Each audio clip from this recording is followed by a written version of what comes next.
Hey guys, my name is Kaushik and welcome back to LetCode. Today in this video, we are going to learn about the XPath. While doing the automation, of course, we have to daily deal with the locators. It can be either ID, name, class name, or link text, or any of the locator. Using those locators, we write our test script.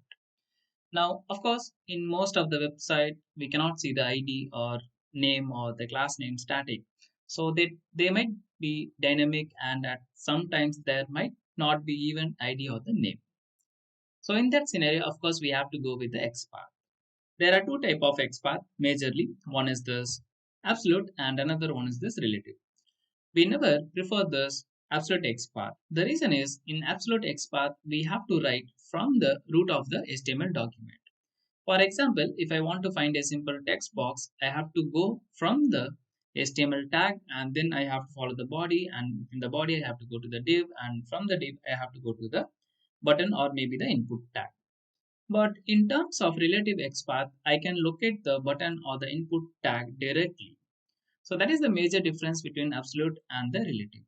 Now, why we do not prefer absolute is very simple. As I said, like we have to traverse from the HTML, from the root of the HTML document. In that scenario, let's assume that we have written a long XPath like something like this HTML body / tag, right?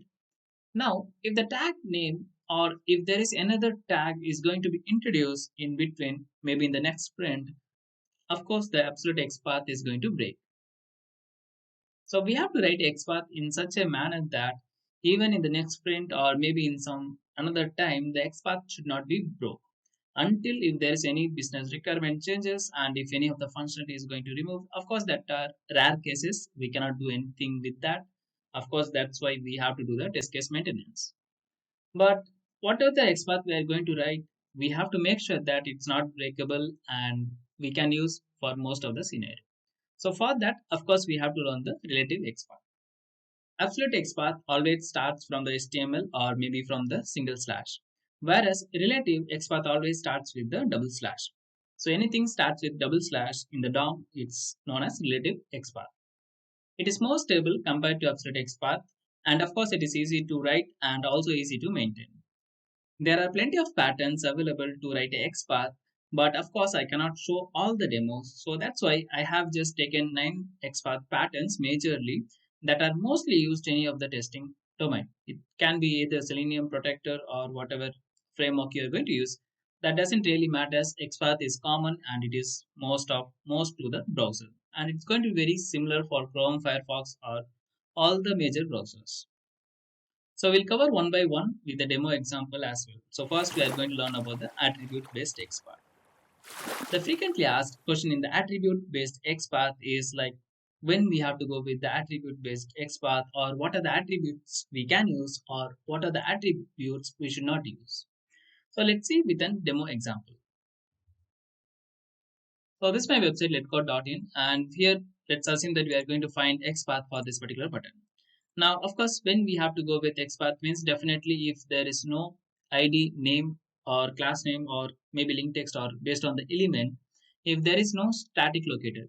Even sometimes we can see there is an ID, but the ID is going to be dynamic or the ID contains some word that might change. So in that scenario, of course, we cannot take this kind of locators or the attributes. So of course, we have to go with the XPath. Recently, Chrome is bringing a lot of changes in their browsers, and one the most I hated is this shadow root.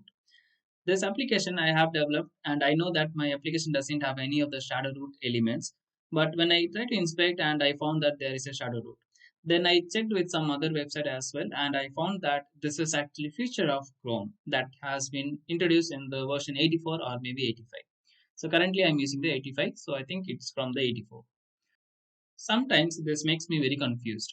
So we can get rid of this gracefully. We have an option for that. So let's go to settings, and within this we can find this element tabs, and here we have this option called show user agent shadow root. So uncheck this and that's fine. Now just go back to your element panel and inspect the element whatever you want. Now you can see that the shadow root is, that agent is gone. Just in case if you get confused, probably you can disable that. If you're okay with that, of course you can have it. Okay. Now let's get into the attribute based XPath. So here we can see that we have an ID. So definitely go with the ID. No need to write XPath or anything. But just for understanding, let us assume that we do not have this ID value now. So what are the options I can use? Of course, I can use the type equal to text. I can use the placeholder, or even I can use the class name. That's absolutely fine. We can use any of the attributes. What are the attributes we cannot use is basically like your maybe height, width, size, and style. That's it, I think. And also there are a few things we'll talk about that in a while.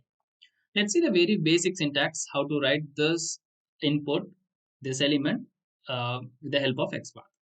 So as discussed, of course, relative XPath always starts with double slash. So double slash and then followed by the tag name that is input. So tag name in the sense this is the tag name, right? This purple color, this the starting of this element is known as tag name, and this is your basically your attribute name, and this is your attribute value. Okay, so double slash input, and then I can say like at the rate, and I can have my attribute, and I can say like attribute value. That is going to be full name. So always copy paste, do not try to type. Okay, so here we got this one of one.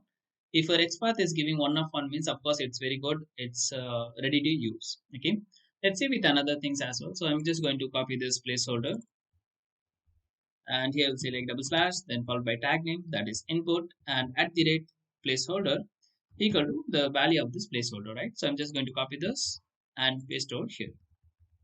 That's it. So one of one means of course it's a good XPath. Let's quickly try for another one. So I'm just going to write for this label tag here, right? So here the tag name is label, and of course we can use this as well, right? So here I can say like double slash label and then followed by at the rate for equal to name. So, and it's giving us one of six, so that we should not use. No, you can use actually. By default, Selenium always try to find the first matching element. But let's assume that we don't want this, we want to be very precise, right? So here I can use some other field, like I can go from the parent to the child, or I can use some another attributes as well. All those stuff can be possible. Or else we have a text here, so of course we can write based on the text as well. So we learn that about how to do this stuff using the text base or anything in a while. Okay, so let's see when we should not use attribute based XPath. Okay, so I'm going to switch to another application, this ServiceNow application. So here let's take an example. So I'm just going to do the login first. Let's bring the developer console. So right click and do the inspect, and let's assume that we want to find this guy, right? So here you can see that this is by default, this value is span. But of course, I cannot write XPath based on this text, right? So Kaushik administrator, it might be changed based on the user is going to log in. So don't write text based XPath if that contains any of the users informations. Okay. But my intention here is not to take this name or click on this name. Rather, I have to click on this guy and then maybe I have to do the logout. So idea here is to find this element, not this text. So if we go up from here, we can see that this is actually within this button. So this is the actual, this highlight, right? So you can see a box, right? So that is actually the button. Now here we have to understand one thing. Always remember that whatever the attributes or the attributes value we are able to see, we can use almost everything, but with certain conditions. For example, if I click on this, you can see that here we have this div class which have this two class name now, right? So drop down is one class name, pull left is another class name. And if I click on this, you can see that it's changed the state to open, right? So of course I cannot write like when this is open, I cannot take this class name, right? Because on the very first, when we load the page, this will be by default, it will be closed. So that XPath is not going to work. That is one condition. Second one, once I click on this, you can see here within this button as well, this area expanded equal to true. That means this portion is visible now.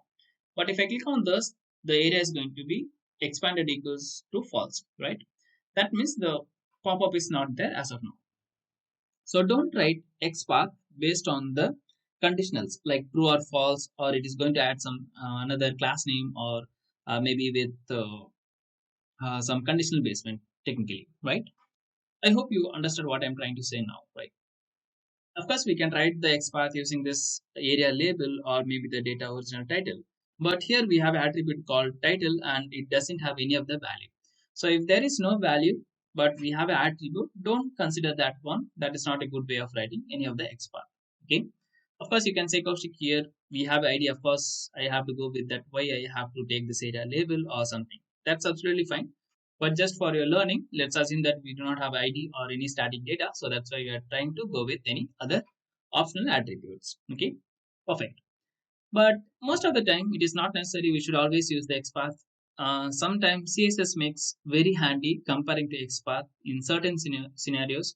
So at that point, of course, we can go with the CSS. For example, this drop down pull left, right? So I can just take this first class name. This is actually class. Within the class, we have two values. That means in terms of HTML or the CSS, it is actually two class name. So when we have a class name with space, that means two classes are there. That is how the HTML has been designed here, right? Now here to identify class, I can simply use this dot. So dot class name, then followed by button.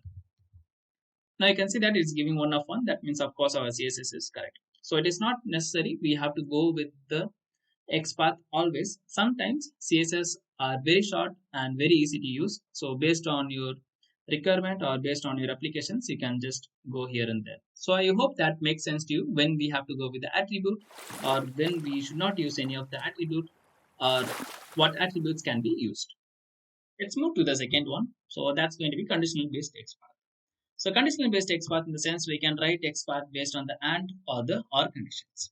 So let's try to inspect this first one. And here we can see the type equal to text, right?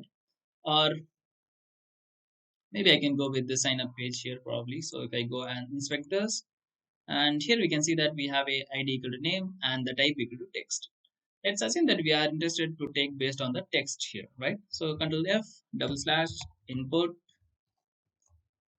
and of course at the rate, type equal to text. Now here we can see that we have two values, one of two, right? So by default, of course, it's going to take the first one, but we want it to be more precise, right? So we can write an AND condition or maybe the OR condition. So here I can say like and then I can select at the rate name equal to this value. So basically we have combined two XPath into the same XPath.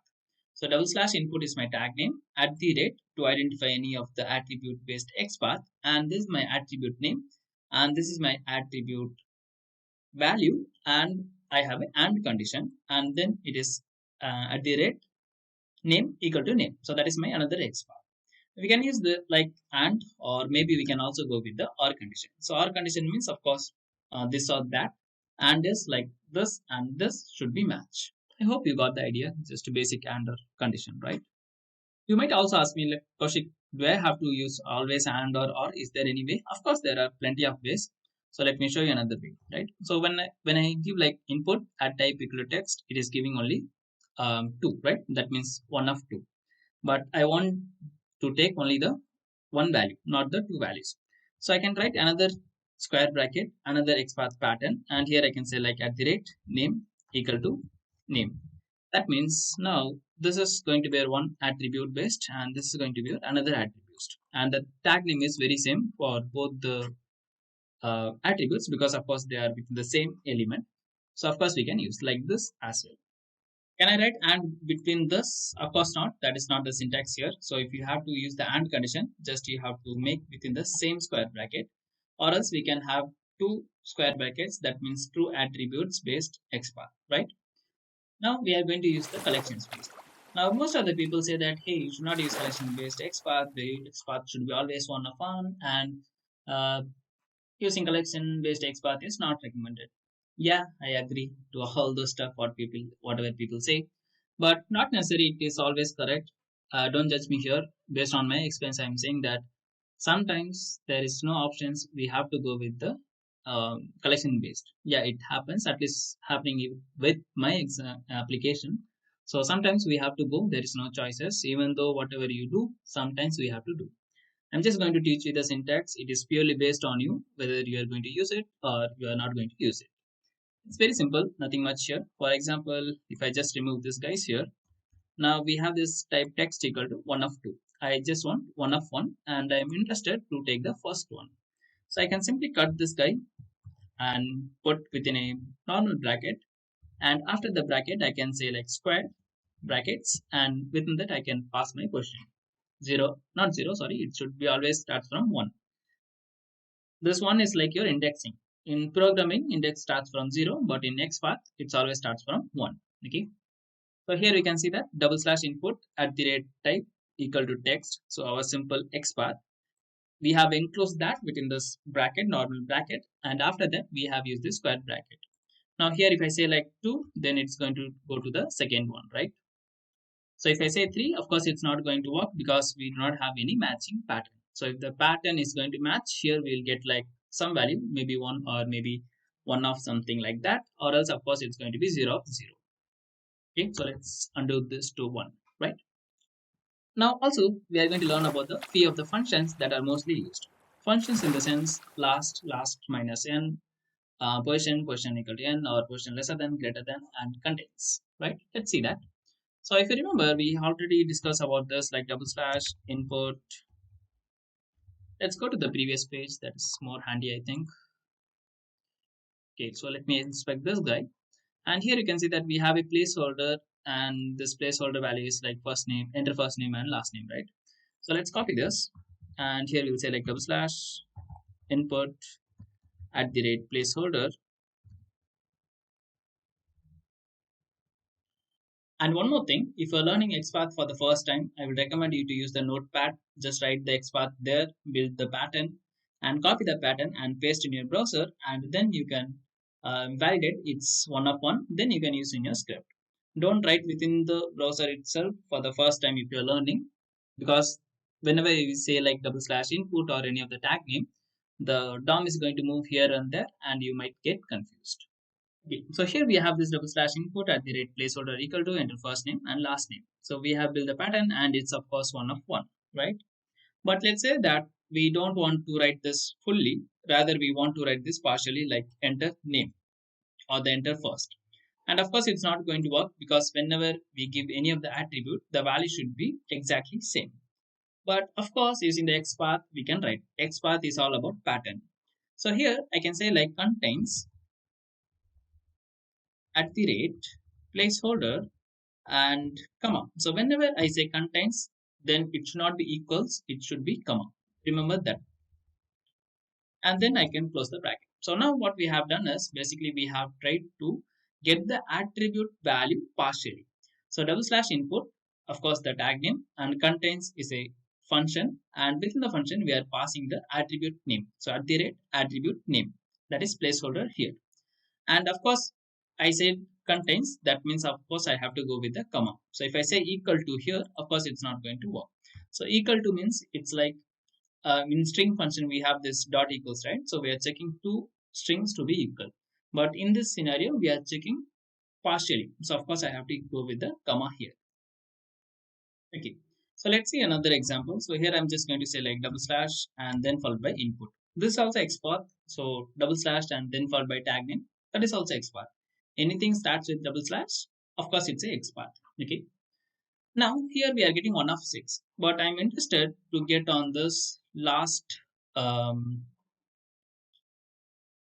text box. Okay, so here I can say like I can just surround this within my bracket, within a normal bracket, and I can use the function called last. So last in the sense, of course, it is going to give me the last input here, right? So if I mouse over, you can see properly, it's going to highlight that one. So last is a function that is used to find the last matching element. So it's similar to your like try.find elements, and from the elements list of the element, we can take the last value, right? Using the size. Same thing we can achieve using this function as well, but we are not going to find multiple elements. We are just targeting the last element from the DOM. Okay. Now, of course, we can do some manipulation. Let's say that I don't want to get the last one, rather I want to get this guy, this disabled text box, right? So I can simply say -1. So -1 in the sense it's going to do the slicing from the backwards, and it's going to give me that one. So you can go like -1, -2, or -3, whatever you want, you can go probably, right? So if I say -0, of course, it's going to again take me to the last value only. But if I say -1, last but 1, that is the case here, right? That's it. So in interview, you might ask like what happened if you give last minus 0. That should work fine. Nothing wrong about it. I hope you got the answer right. Now also we have something called position. So if I just remove this guy and if I say like question and bracket, and of course it's giving 1 of 6. So here I have to select what is the position I'm interested. So I'm interested on the first one. Let's say that. Okay. So here of course it's going to take a 1 and it's going to take the 2. Now you might have it questions like, so what is the difference between question and last? Because in last also we are doing something like this, and in question also we are doing something like this, right? So basically two differences. Last always comes from the last element. Question is something that we are going to specify like 0 and not 0. So 1, 2, something like that. So if I say 0, of course it's not going to work, but in the last it's going to work because we are doing last minus 0. That is again the last element. But in terms of position, it is not going to work. So it is like index based, where XPath index always starts from the first element. And the second difference is in position, we can write some of the conditionals like greater than and lesser than. For example, if I say like greater than 1, it is going to take me to the next one. So greater than 1 in the sense, it is going to take me to the next element. That is the second element. Also, I can say like less than 2. That means it's going to take me to the first element, right? So in last, we can specify the position based on the not based on the first, so from the last element. Whereas in question, we can traverse from from the top or from the bottom, but it works based on the number we are going to give, and it should always starts with the 1, equal to 1 or maybe greater than 1. So I hope you understood what is the use of last function, last minus n in the sense the number we have to specify, and position, and of course position with lesser than or greater than, and also we discuss about the contains. Let's learn about the text-based XPath, and we have plenty of things. So I just took around 5, and I think this is the most commonly used text-based XPath in any of the application. So the first one is starts with, it is again like your string function. So anything starts with the first matching character, it is going to give us. Let's take an example. So I'm just going to find XPath for this label using the text base. So here I'm just going to copy this guy, and I can say like double slash label, that is the tag name, and within the brackets I can use like text then followed by node. So this like node in a sense kind of function, text function, and here within the single quotes we have to pass the value. So here this guy, enter your first name. Of course we have entered this fully, so that means of course it should work, right? That's fine, we are getting 1 of 1. Of course our XPath is correct. We can start this value like enter here using this contains as well. So I can pass like contains then followed by text, and I can do that of course. So let's see that as well. So contains, and here I have to say text node then followed by, whenever there's a contains, of course the equal to should be now comma, and then close the bracket, right? So the bracket closing is very important, please remember that. So here the syntax is double slash tag name, that is label, and contains is a function that is going to check partially, and within the contains earlier we passed the attribute, but now we have to pass this text. So text node then comma equal to this value, not equal to, I mean comma then followed by the value within the single quotes. That's fine, it's getting 1 of 1. But we can just write, instead of contains we can write also like starts with. So what is the difference between starts with and contains? So as the name suggests, starts with means of course it is going to check from the starting. So in this scenario, we have enter your full name, right? So we started with enter, so that is going to work for sure. But if I remove this, of course it's not going to work. But instead of starts with, if I say contains, that's going to work, right? Because contains means it is going to check partially from the value, from the all the names or values whatever we have, from that it is going to check contains. But starts with means of course it should start with that particular character or maybe the word. So that is the difference between starts with, contains, and the text. And we can write this text function using this dot equal to as well. For example, I can say like, let's take this guy again, and I can say double slash label then dot equal to and this guy. Okay, so this is like your shorthand operator for the text function. So instead of using the text function, we can go with the dot equal to and followed by the particular value. So that is also going to give us the same exact result. Now we have something called normalize-space, and it is mostly used, at least I'm using it, because the Angular applications have so many spaces here and there. And of course, I cannot make sure that space will be always there, or it might be just change in another build. For example, so if I inspect this element, you can see that this refer the video has this space on this first and the last version as well. So if I say like double slash button, then followed by dot equal to within single quotes, if I pass the value, it's going to work. So because we have passed this character, so space is also a character, we have passed the character, so it's working, right? But if I try to remove this, it is not going to work, right? The reason is when we say dot equal to, or even if I say like text function, it is not going to work because each and every character is important here. But I cannot write a XPath with the spaces. The reason is in this version we have this space here, but let's assume that in the next build the developer realized that okay, we have some spaces and we wanted to do that trim. If the developer trim the spaces, then of course our XPath is going to broke. So when we have a spaces in front and back, of course we have to write XPath based on the trim. So we do not have anything called trim as per my knowledge. So we have this normalized space. So I can say like normalize hyphen space, and within this bracket I have to give this value. So what happens is double slash button, that is my tag name, and I have used the function called normalize hyphen space. This again like your function in XPath. And within this, I have given the value, but without any spaces in the front and the back. So if I give spaces in the front and in the back, then of course it is not going to work. So it is like we have to trim the text first, and then we have to pass it to a normalized space. In that scenario, of course, it is going to work. I hope that makes sense to you, right? So personal recommendation, whenever we see any of the text-based XPath with a space, don't use within the text directly. Rather go with the contains, or best part is using the normalized space. Next, we are going to discuss about the ancestor, parent, and the child. So let's take another example. I'm just going to inspect this button here or the link text here, right? So if you noticed here, this is actually within the strong tag, which has a text called sign up. So of course I can write based on the sign up text. That's going to work fine. But I will not recommend you to write in this way. Directly don't take the strong with the text based XPath. The reason is whenever we do automations, we have to identify or we have to understand how this HTML works actually.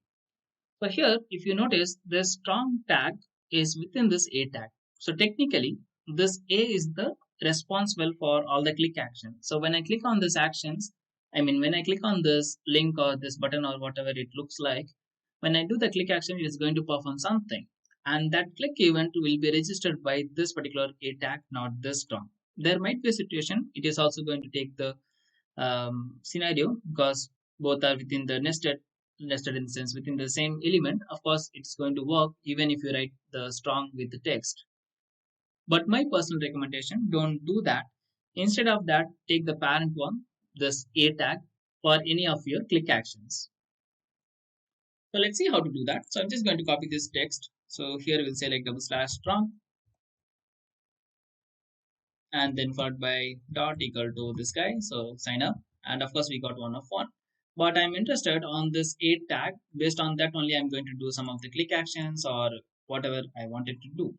So from this child element we have to go to this parent element. So how do I define which one is child or which one is parent? So basically we have to understand this flow here.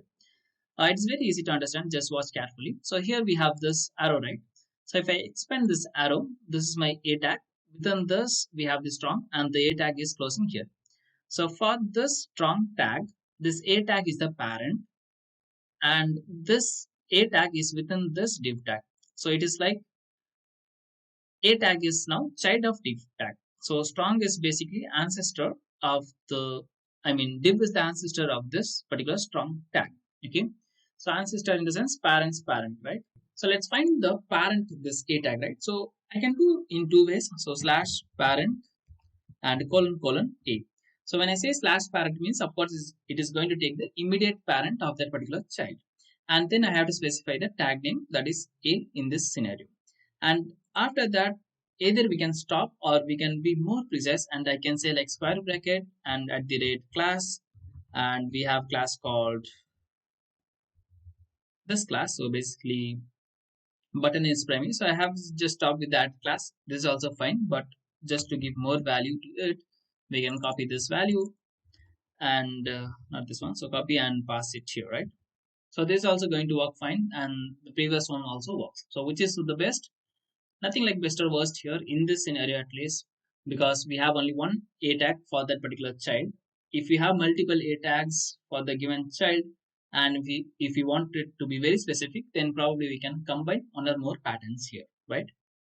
Okay, so this slash parent and followed by the colon a is working fine, but we have a shortcut, so I can simply say like slash dot dot.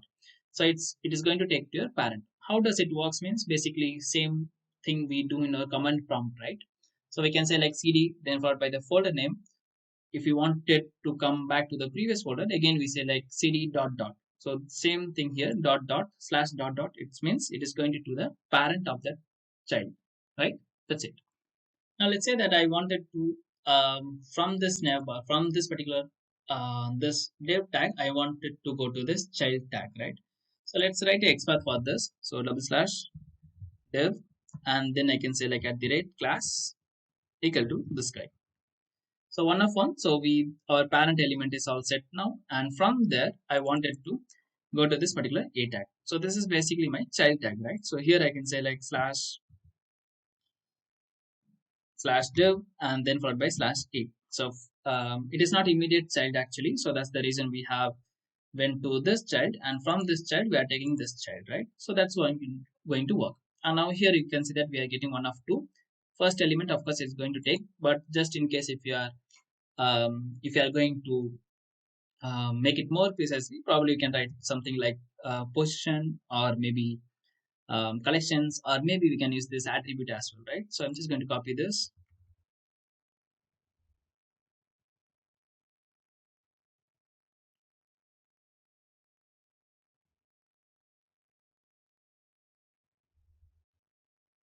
Okay, so it's working fine, right? Very simple. But I can write this in more shorter. So I can just remove this div, and now it's going to be like double slash. So from the parent, we are targeting to the child element by skipping one level here. So first we write like this one, and then slash div and then slash a. But instead of now using this div, I just skip that. So double slash then followed by a. So from the parent, we are going to the next level of child by skipping one level, right? So if I want to remove this, of course I can remove. So it's going to give us one of two. So let's keep it here itself. Is it good practice to introduce href in this scenario? Maybe, may not be. Why I'm saying like this? Href means it is going to navigate to some of the pages. So that is what the href means here. If that link is going to be dynamic, of course you should not use. If it's going to be static, of course you can use it. For example, in this page, I know this guy is static, so of course I can use it. If it's going to be dynamic, of course I cannot use it. Now you might also ask me, how can I find whether it's static or dynamic?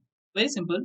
Try to open the same page in another tab or maybe in another incognito mode. You will identify if it's going to be same or dynamic.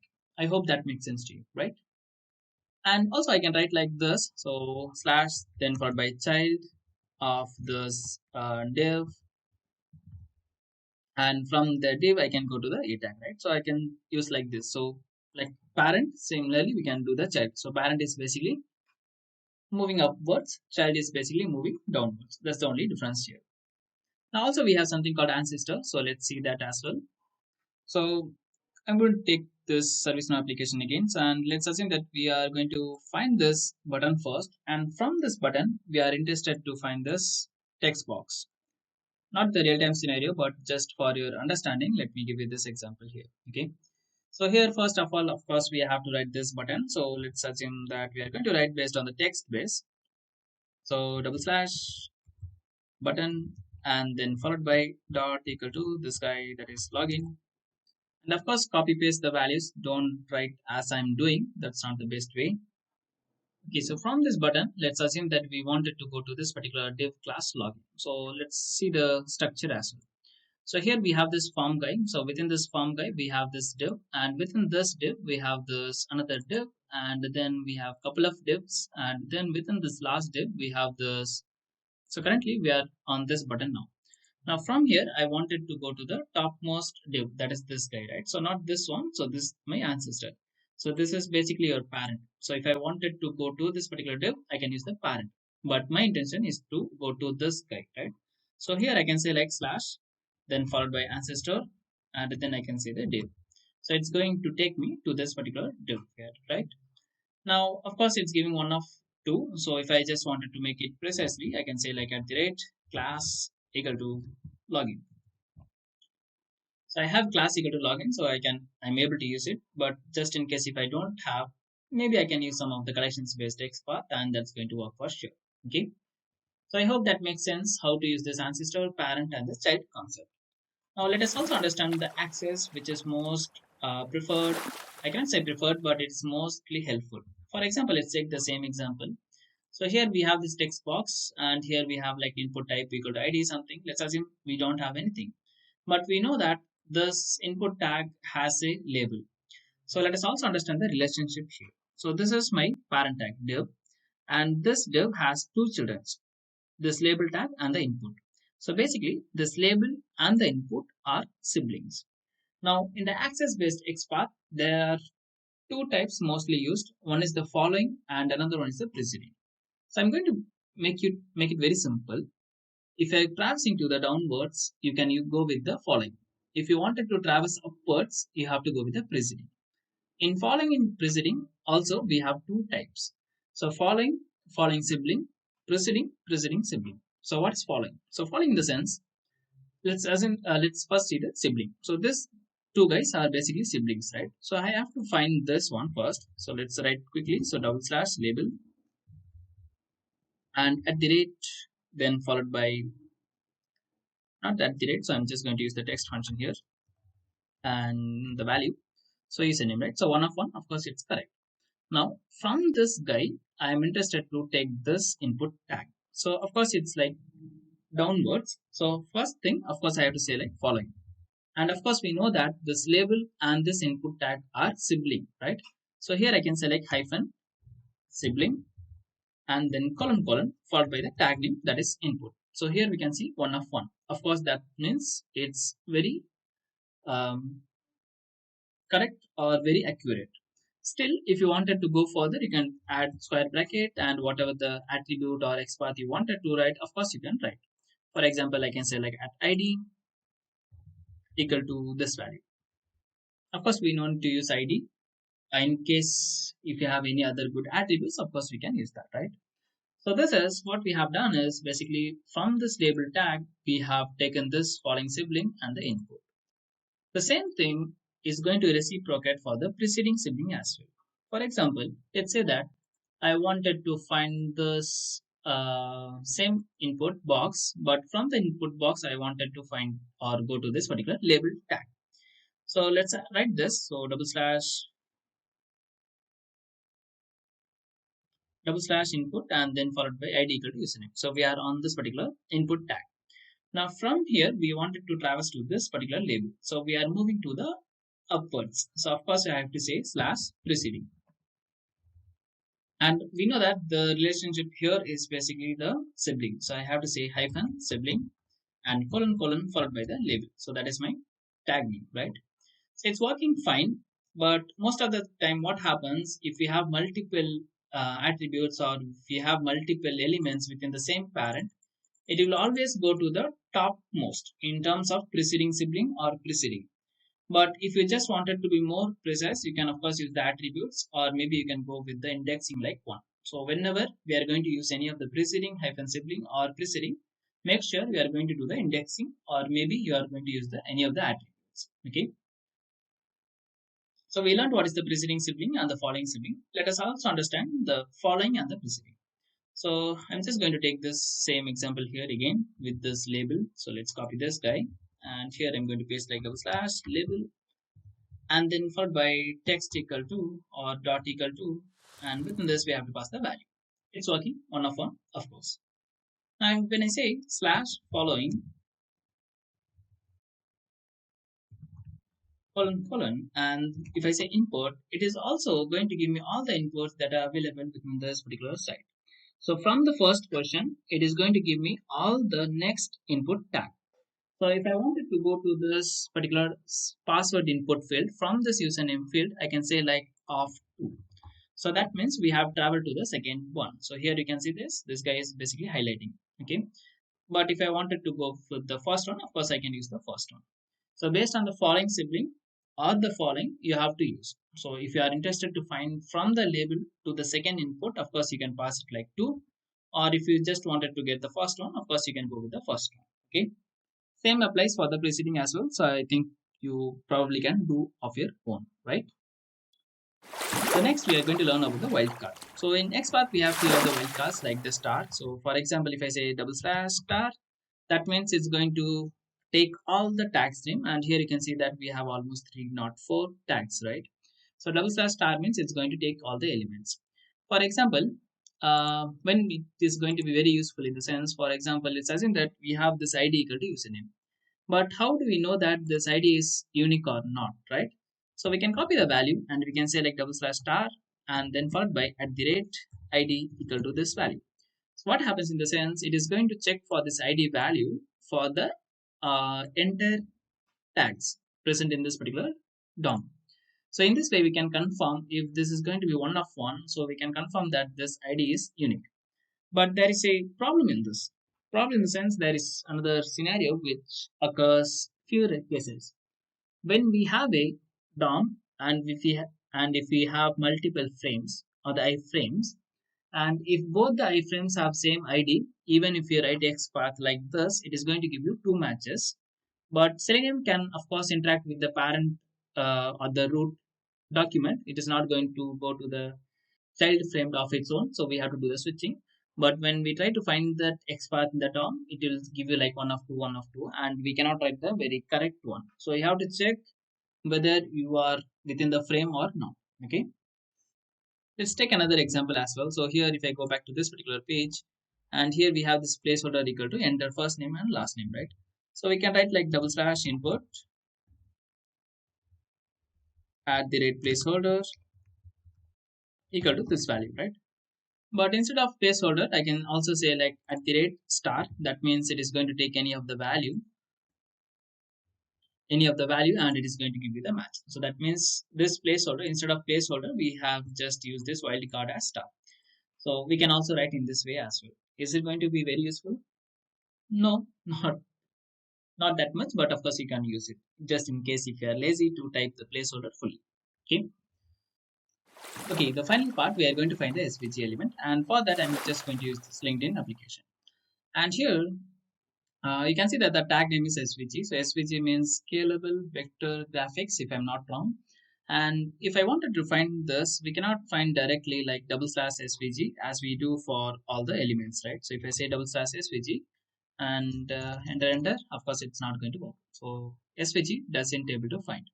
So how we can find it is basically using the local name. So for example, here we have this class called global name underscore underscore logo, right? So I'm just going to copy this guy. And here I can say like double slash and then followed by star and then followed by the at the rate class and equal to this value. So it is also going to work fine. So here we can see that the SVG tag is highlighted. Here we can see once I mouse over, it's getting highlighted. Of course, that means it's working fine. But if you're interested also to find based on this particular SVG tag as well, we can do that. Still, we can do that. So here I have to say like double slash star and then followed by local name, so local hyphen name, and then we have to use this like this, not this one, so SVG. Okay, so here we have specified the SVG, so that's going to be our local name, and again local name is like your function in XPath, and here we have specified this global nav hyphen hyphen logo means, I mean underscore underscore logo means it is going to take this particular LinkedIn icon. Okay, that's fine. So we are able to get this now. You might see somewhere I have just written some blocks that we can find this path and we can find this rectangle and each and everything. I don't know what is the use of finding all those stuff, because even if I wanted to do some click action, probably I have to go with this A tag or maybe this VG tag, but not with this G and this. So these are basically the numbers or the values that are used to build that as in the format of like icon or maybe IMG or something like that. So of course we don't need to write this path or this G. Of course we can do that, but Not necessary. If you are interested to find on this SVG, of course you can do that using this local hyphen name function. But if you are going to use this in a script, don't go and do click action on this or in this. Not necessary, at least for this scenario. So you can just take this a tag as we discussed already. So you have to identify which one is responsible for doing any of the click actions or interactable actions basically, right? So that's it. We are pretty much done for this XPath video and successfully we are on our last slide. So I don't have any slide other than this. Okay. So I hope you have enjoyed this XPath and of course you have learned so many things. That's it from my side. If you have any queries, please do let me know on the comments and it's take really time to make videos, to do the editing videos. So if you just wanted to do the appreciation, probably you can subscribe if you like the video and just hit the like and click on the bell notifications. Thanks for watching. See you in the next one very soon with a different video with different topics. And of course, we are going to learn, keep on learning. Tada, bye bye. See you. Take care.